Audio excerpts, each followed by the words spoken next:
Today on Animal Fact Files, we're talking about gharials. You can learn about other types of animals by subscribing. We'd like to thank Lone Wolf for today's awesome suggestion. This is a gharial.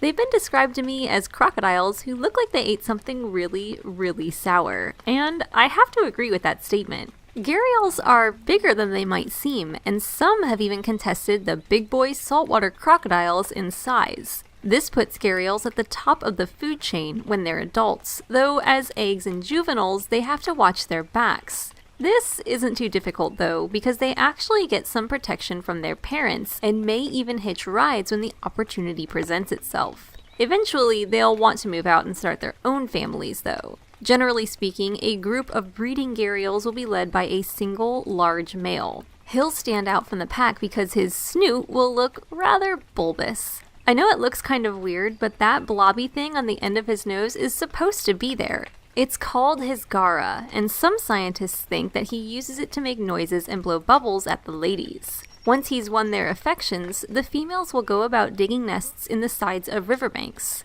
Something strange about gharials when compared to crocodiles is that gharials don't move well on land. Crocodiles are able to pick themselves up and walk across the ground, but gharials can only really manage a belly-dragging scoot. Thankfully, gharials don't have to go far to build their nests, and after about 70 days of incubation, those little gharial babies will pop out of the sand and make their way to mom. The entire time they've been buried in the sand, she and the other mamas have been dutifully guarding their nests. The dad, not so much. Eventually, those babies will grow up and the cycle will begin all over again. It's thought that gharials live a long time. In the wild, gharials live in river habitats with sandy beaches. They especially like when there are sandbars in the river, as they can use those spots to bask. Gharials have to bask in the sun because they're ectothermic, meaning they require an external source of heat to warm up their bodies. People often call animals like this cold-blooded, but don't think that has anything to do with the gharial's disposition. Supposedly, these guys are actually pretty docile.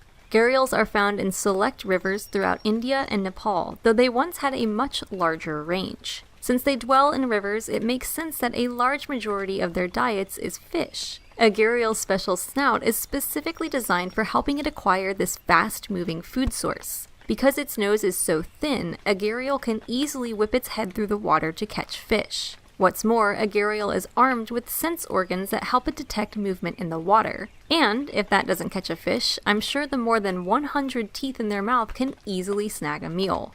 Eugh, they're kind of intimidating.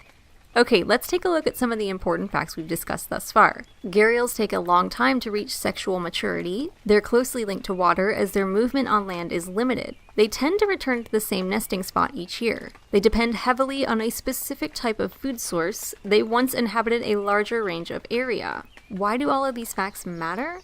Gharials are critically endangered. If their populations are not increased, they may be the first crocodilian extinction witnessed in recorded history. They're more vulnerable as they have less adaptability to environmental changes. So tell a friend about these wacky animals. Just raising awareness can be a huge step in the right direction. Besides, how can you resist this face?